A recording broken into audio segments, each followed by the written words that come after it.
Friends, welcome back to my YouTube channel.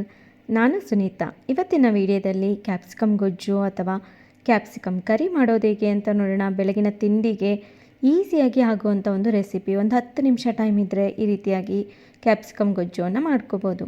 Friends, ಯಾರೆಲ್ಲ ನನ್ನ ಚಾನಲ್ಗೆ ನಾವು ಸಬ್ಸ್ಕ್ರೈಬ್ ಆಗದೆ ನೋಡ್ತಾ ಇದ್ದರೆ ಪ್ಲೀಸ್ ಸಬ್ಸ್ಕ್ರೈಬ್ ಆಗಿ ನೋಡಿ.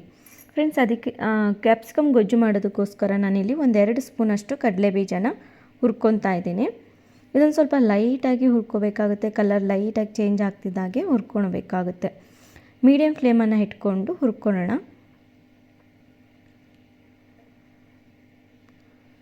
ನೋಡಿ, ಈಗ ಸ್ವಲ್ಪ ಕಲರ್ ಚೇಂಜ್ ಆಗಿದೆ. ಇವಾಗ ಇದರಲ್ಲೇ ನಾವು 1-2 ಸ್ಪೂನಷ್ಟು ನಾನಿಲ್ಲಿ ಎಳ್ಳನ್ನು ಹಾಕ್ಕೊತಾ ಇದ್ದೀನಿ. ಈ ರೀತಿ ಬಿಳಿ ಎಳ್ಳಾದರೂ ಹಾಕ್ಕೋಬೋದು ಅಥವಾ ಕಪ್ಪು ಎಳ್ಳಾದರೂ ಹಾಕ್ಕೋಬೋದು. ಇದನ್ನು ತುಂಬ ಕಪ್ಪಗಾಗೋವರೆಗೂ ಹುರ್ಕೋಬಾರ್ದು. ಆಲ್ರೆಡಿ ಪ್ಯಾನ್ ಬಿಸಿ ಇರೋದ್ರಿಂದ ಒಂದು ಸ್ವಲ್ಪ ಅದು ಲೈಟಾಗಿ ಚಿಟಪಟ ಅನ್ನುತ್ತೆ ನೋಡಿ, ಅಲ್ಲಿವರೆಗೂ ಹುರ್ಕೊಂಡ್ರೆ ಸಾಕಾಗುತ್ತೆ. ನೋಡಿಕೊಂಡು ನಿಮಗೆ ಅದು ಚಿಟಪಟ ಅಂತಿದ್ದಾಗೆ ಗ್ಯಾಸನ್ನು ಆಫ್ ಮಾಡಿಕೊಂಡ್ರೆ ಸಾಕಾಗುತ್ತೆ. ನೋಡಿ, ಈಗ ಇದು ರೆಡಿಯಾಗಿದೆ. ಈಗ ಗ್ಯಾಸನ್ನು ಆಫ್ ಮಾಡ್ಕೊಳ್ಳೋಣ. ಇದೊಂದು ಸ್ವಲ್ಪ ತಣ್ಣಗಾಗೋದಕ್ಕೆ ಬಿಡೋಣ. ತಣ್ಣಗಾದಮೇಲೆ ಇದನ್ನು ಮಿಕ್ಸಿ ಜಾರ್ಗೆ ಹಾಕ್ಕೊಳ್ಳೋಣ. ಹಾಗೆ ನೋಡಿ, ಇದರಲ್ಲೇ ಒಂದು ಸ್ವಲ್ಪ ಕಾಯನ್ನು ಹಾಕ್ಕೊತಾ ಇದ್ದೀನಿ. ಇಲ್ಲಿ ಒಣ ಕೊಬ್ಬರಿ ಬೇಕಂದ್ರೂ ಸಹ ನೀವು ಸೇರಿಸ್ಕೋಬೋದು. ಹಾಗೆ ಸ್ವಲ್ಪ ಕೊತ್ತಂಬರಿಯನ್ನು ಹಾಕ್ಕೊಂಡಿದ್ದೀನಿ, ಸ್ವಲ್ಪ ಧನಿಯಾ ಪುಡಿ, ಹಾಗೆ ನೋಡಿ ಖಾರಕ್ಕೆ ನೋಡಿಕೊಂಡು ಖಾರದ ಪುಡಿಯನ್ನು ಹಾಕ್ಕೊಳ್ಳಿ. ಹಾಗೆ ಸ್ವಲ್ಪ ಅರಿಶಿನ ಹಾಕ್ಕೊತಾ ಇದ್ದೀನಿ. ಇದರಲ್ಲೇ ನಾವೀಗ ಒಂದು ಸ್ವಲ್ಪ ಜೀರಿಗೆಯನ್ನು ಹಾಕ್ಕೊಳ್ಳೋಣ. ಹಾಗೆ ನೋಡಿ, ಸ್ವಲ್ಪ ಒಂದು ಚಿಕ್ಕ ನಲ್ಲಿಕಾಯಷ್ಟು ಸೈಜಷ್ಟು ನಾನಿಲ್ಲಿ ಹುಣಸೆಹಣ್ಣನ್ನು ಹಾಕ್ಕೊತಾ ಇದ್ದೀನಿ. ಸ್ವಲ್ಪ ನೀರನ್ನು ಹಾಕ್ಕೊಂಡು ಸ್ವಲ್ಪ ನುಣ್ಣಕ್ಕೆ ರುಬ್ಕೋಬೇಕು. ಸ್ವಲ್ಪ ಸಾಫ್ಟ್ ಆಗಬೇಕು. ನೋಡಿ, ಈ ರೀತಿಯಾಗಿ ರುಬ್ಕೋಬೇಕು. ತುಂಬ ತರಿ ಇರಬಾರ್ದು. ಈ ರೀತಿ ಸಾಫ್ಟಾಗಿದ್ದರೆ ಗ್ರೇವಿ ತುಂಬ ಚೆನ್ನಾಗಿ ಆಗುತ್ತೆ. ಹಾಗಾಗಿ ಈ ರೀತಿ ಸಾಫ್ಟಾಗಿ ರುಬ್ಕೋಬೇಕಾಗುತ್ತೆ. ಈಗ ಇದನ್ನು ಪಕ್ಕಕ್ಕೆ ಇಟ್ಕೊಳ್ಳೋಣ. ಒಂದು ಬಾಣಲೆನ ಇಟ್ಬಿಟ್ಟು 1-2-3 ಸ್ಪೂನಷ್ಟು ಎಣ್ಣೆ ಹಾಕ್ಕೊಂಡಿದ್ದೀನಿ. ಎಣ್ಣೆ ಬಿಸಿ ಹಾಕಬೇಕಾಗುತ್ತೆ. ಈಗ ನೋಡಿ, ಎಣ್ಣೆ ಬಿಸಿ ಆದಮೇಲೆ ಸಾಸಿವೆನ ಹಾಕ್ಕೊಳ್ಳೋಣ. ಸಾಸಿವೆ ಒಂದು ಸ್ವಲ್ಪ ಚಿಟಪಟ ಅನ್ನಬೇಕು. ಚಿಟಪಟ ಅಂತ ಇದ್ದಾಗೆ ನೋಡಿ, ಇದರಲ್ಲೇ ಸ್ವಲ್ಪ ಕರಿಬೇವಿನ ಎಲೆಯನ್ನು ಹಾಕ್ಕೊಂಡಿದ್ದೀನಿ. ಇದೊಂದು ಸ್ವಲ್ಪ ಫ್ರೈ ಆಗ್ತಿದ್ದಾಗೆ ಸ್ವಲ್ಪ ಈರುಳ್ಳಿಯನ್ನು ಹಾಕ್ಕೊಂಡಿದ್ದೀನಿ. ನಾನೊಂದು ಮೀಡಿಯಮ್ ಸೈಜಿಂದು ಈರುಳ್ಳಿಯನ್ನು ಚಿಕ್ಕದಾಗಿ ಕಟ್ ಮಾಡ್ಕೊಂಡಿದ್ದೀನಿ. ಇದೊಂದು ಸ್ವಲ್ಪ ಲೈಟಾಗಿ ಕಲರ್ ಚೇಂಜ್ ಆಗಲಿ ಅಲ್ಲಿವರೆಗೂ ನಾವು ಈ ರೀತಿಯಾಗಿ ಫ್ರೈ ಮಾಡ್ಕೋಬೇಕಾಗುತ್ತೆ. ಈ ಕ್ಯಾಪ್ಸಿಕಮ್ ಗ್ರೇವಿ ಚಪಾತಿಗಾಗಿರ್ಬೋದು, ರೊಟ್ಟಿಗಾಗಿರ್ಬೋದು, ಗೀ ರೈಸು ಅಥವಾ ವೈಟ್ ರೈಸಿಗಾಗಿರ್ಬೋದು, ಮುದ್ದೆಗೂ ಸಹ ಆರಾಮಾಗಿ ನಾವು ಸರ್ವ್ ಮಾಡ್ಕೋಬೋದು. ತುಂಬಾ ರುಚಿಯಾಗಿರುತ್ತೆ. ತುಂಬ ಕಡಿಮೆ ಟೈಮಲ್ಲಿ ಆಗಿಬಿಡುತ್ತೆ. ಹಾಗೆ ನೋಡಿ, ಈರುಳ್ಳಿ ಸ್ವಲ್ಪ ಸಾಫ್ಟ್ ಆಗ್ತಿದ್ದಾಗೆ ಇದರಲ್ಲೇ ನಾವು ಟೊಮೆಟೊವನ್ನು ಹಾಕ್ಕೊಳ್ಳೋಣ. ಇದರಲ್ಲೇ ರುಚಿಗೆ ತಕ್ಕಷ್ಟು ಉಪ್ಪನ್ನು ಹಾಕ್ಕೊಂಡ್ಬಿಡೋಣ. ಹಾಕ್ಕೊಂಡು ಇದೊಂದು ಸ್ವಲ್ಪ ಸಾಫ್ಟ್ ಆಗಬೇಕು ಈರುಳ್ಳಿ ಮತ್ತು ಟೊಮೆಟೊ, ಅಲ್ಲಿವರೆಗೂ ಫ್ರೈ ಮಾಡ್ಕೋಬೇಕಾಗುತ್ತೆ. ಉಪ್ಪು ಹಾಕ್ಕೊಳೋದ್ರಿಂದ ಬೇಗನೆ ಟೊಮೆಟೊ ಎಲ್ಲ ಸಾಫ್ಟ್ ಆಗಿಬಿಡುತ್ತೆ. ಹಾಗಾಗಿ ಇವಾಗಲೇ ಉಪ್ಪನ್ನು ಹಾಕ್ಕೊಂಡು ಚೆನ್ನಾಗಿ ಮಿಕ್ಸ್ ಮಾಡ್ಕೊಳ್ಳೋಣ.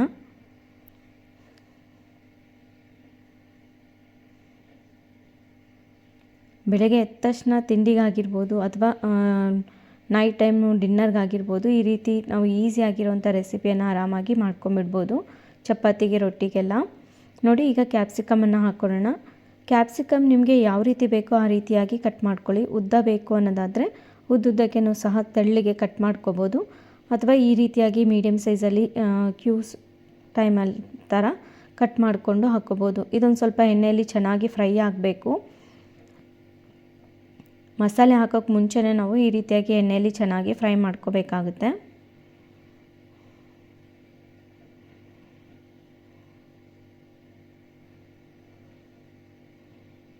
ನೋಡಿ, ಈಗ ಸ್ವಲ್ಪ ಲೈಟಾಗಿ ಕಲರ್ ಚೇಂಜ್ ಆಗಿದೆ. ಇನ್ನು ಒಂದು ಸ್ವಲ್ಪ ಇದೊಂದು ಲೈಟಾಗಿ ಕಲರ್ ಚೇಂಜ್ ಆಗೋವರೆಗೂ ಫ್ರೈ ಮಾಡ್ಕೋಬೇಕಾಗುತ್ತೆ.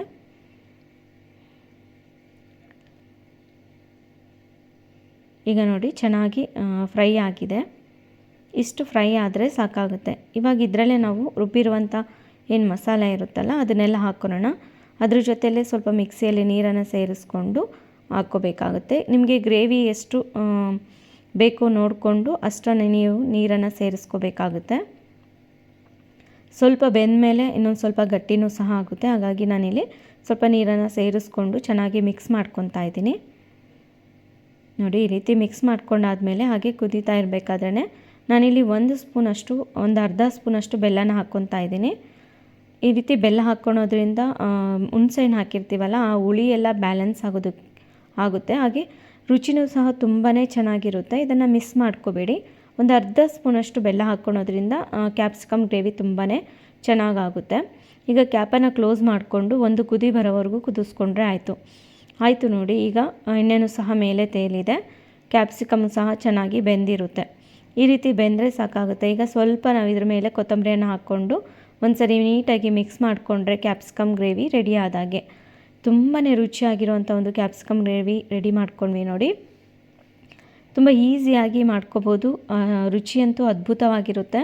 ಚಪಾತಿಗೆ, ರೊಟ್ಟಿಗೆ, ರೈಸಿಗೆ, ಮುದ್ದೆಗೆ, ದೋಸೆಗೂ ಸಹ ನಾವು ಈ ರೆಸಿಪಿಯನ್ನು ನಾವು ಟ್ರೈ ಮಾಡ್ಬೋದು. ಈ ರೀತಿ ನೀವು ಸಹ ಟ್ರೈ ಮಾಡಿ ಯಾವ ರೀತಿ ಬಂತು ಅನ್ನೋದನ್ನು ಕಮೆಂಟ್ ಮಾಡಿ ತಿಳಿಸಿ. ಈ ವಿಡಿಯೋ ಇಷ್ಟ ಆಗಿದೆ ಅಂದ್ಕೊಂಡಿದ್ದೀನಿ. ಇಷ್ಟ ಆಗಿದರೆ ಪ್ಲೀಸ್ ಲೈಕ್ ಮಾಡಿ, ಶೇರ್ ಮಾಡಿ. ಸಬ್ಸ್ಕ್ರೈಬ್ ಆಗದೆ ನೋಡ್ತಾ ಇದ್ದರೆ ಸಬ್ಸ್ಕ್ರೈಬ್ ಆಗಿ. ಮತ್ತೊಂದು ಒಳ್ಳೆ ವಿಡಿಯೋ ಜೊತೆಗೆ ಭೇಟಿಯಾಗೋಣ. ಧನ್ಯವಾದಗಳು.